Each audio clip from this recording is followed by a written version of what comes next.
Now make this quick list and I'm going to finish. Number one, for us to really count on the future and to count on each other, here's a good list. Number one, morality, doing what's right. With Herbalife's marketing now and these incredible products we have, you know, doing it right is going to be so easy, there's going to be no reason for doing it wrong. There's no reason for making promises we can't fulfill.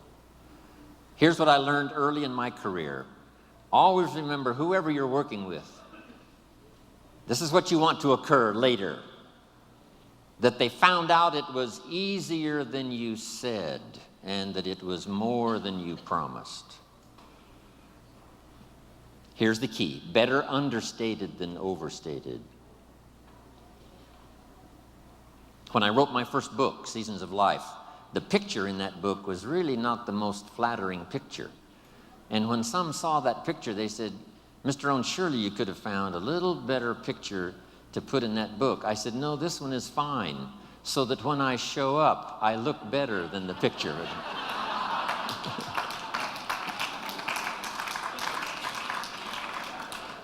That's better than using the glamour picture, right? And then when you show up, you look a little older. Here's what's next in the vocabulary for leadership for our future. Make these notes now. Next is truth. To deal in truth, we're going to speak the truth. We want to build on truth, what is right. Here's what's next: responsibility. Accepting responsibility.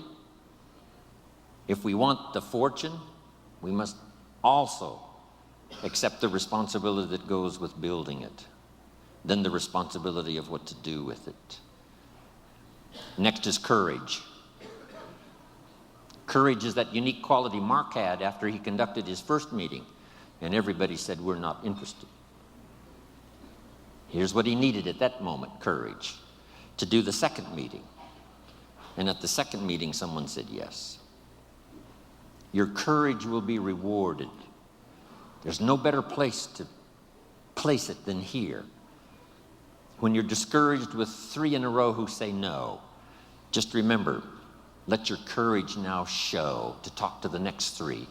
Because out of the next 3, one may be the person that helps you become wealthy and rich. Public courage. Private courage, the courage when no one's around, when you make those resolves and decide for yourself you're going to do something, make some changes, whatever. Courage of thought. Here's an excellent one: courage to change. I have to work on this one.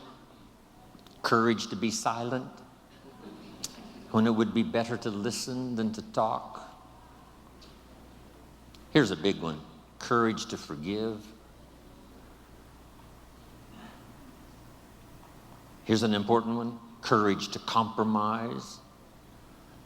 You give a little, I'll give a little, somehow we'll work it out.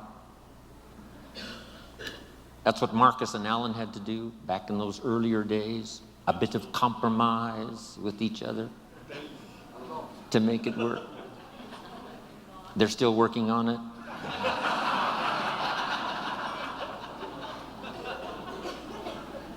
Here's the next one: courage to risk. That's what life really is all about. Not an undue risk, but risk. If you want the harvest in the spring, you must risk the seed into the soil, or the harvest in the fall, you must risk in the spring the seed to sow. You've got to risk some of your time.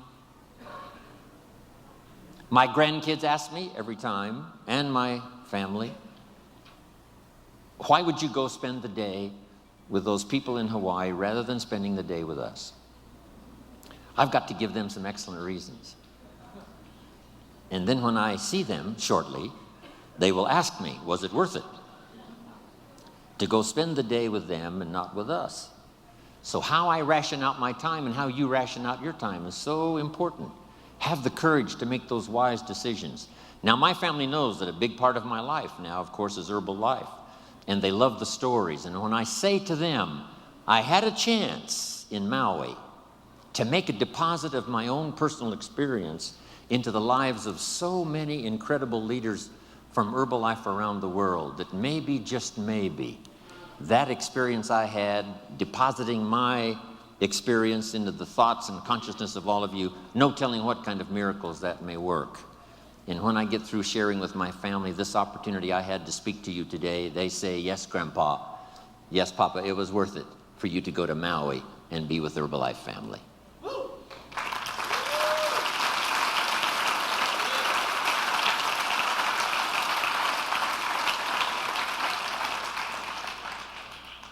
Here's the next part of the list. Keep your word. What you promise, make sure you fulfill.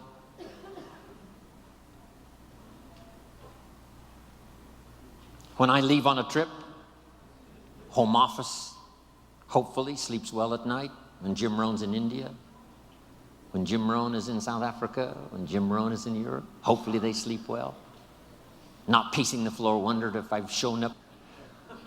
I wanted Mark to have the feeling, as long as Jim Rohn's there, everything's going to be okay. We all should earn that kind of reputation. As long as you're there, it's going to be okay. If it's in your hands, it's in good hands. That's the key. Next, admit your mistakes. Sometimes you've got to admit them publicly. Sometimes you've got to admit them to each other. Here's the big one, to admit them to yourself. And then here's sometimes, this could be some of the greatest new beginnings, is when you say, I'm sorry.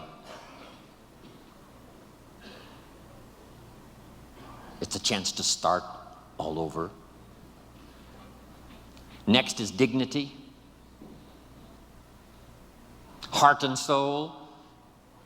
If we were going to use a model for some of these words, it would be Mark Hughes. He had the dignity. He had the heart and soul. Next is faith. Faith in others. Faith in your family. A big one is faith in yourself. Here's one we all knew Mark for: class of spirit, class of manners, class that understands position, place. Here's a unique one, a touch of humility.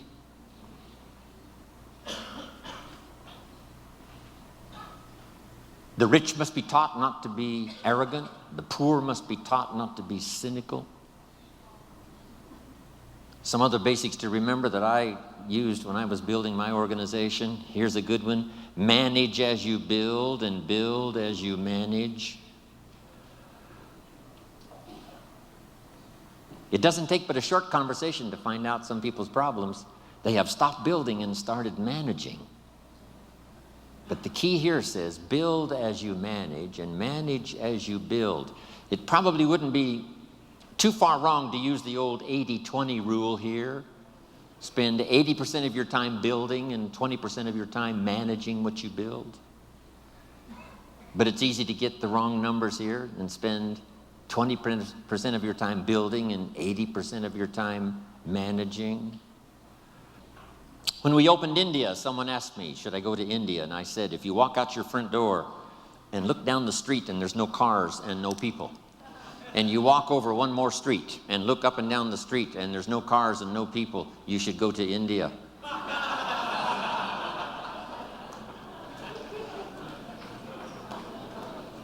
Let me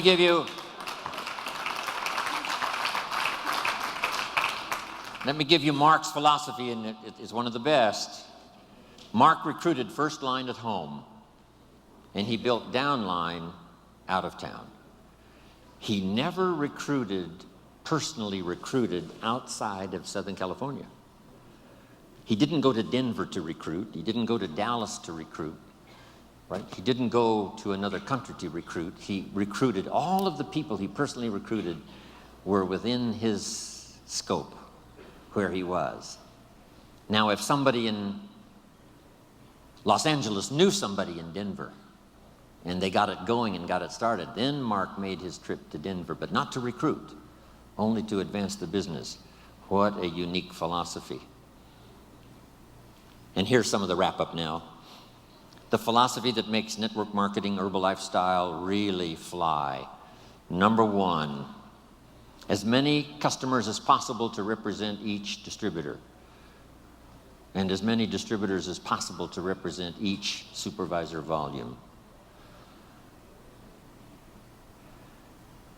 Next, this one helped save my life.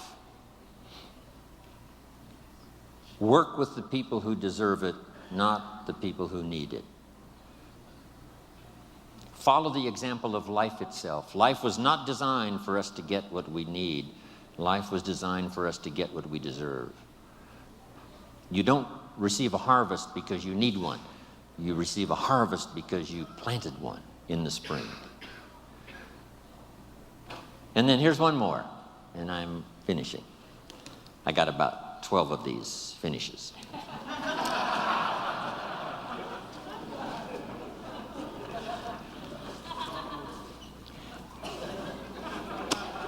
This one really did it for me now. Here it is.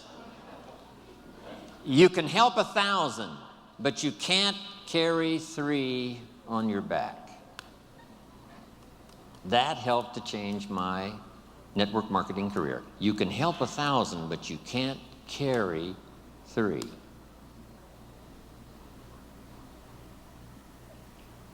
Here's one of the things I learned that built my business. Put people on their own, give people responsibility, show them how to do their own thing as quickly as possible, as quickly as possible, as quickly as possible. Accept the responsibility for their own sales, accept the responsibility for their own customers, accept responsibility for building their own organization quickly, quickly. Yes, we lend a hand. Yes, they attend our meetings. Yes, they come to our training. But as quick as possible, put people on their own. It's what network marketing, it's what being in business for yourself is really all about. But it's easy to get trapped into spending too much time just helping or letting 2 or 3 climb on your back, use up all of your energy and time, and you have no more energy left for the 1,000 you could help.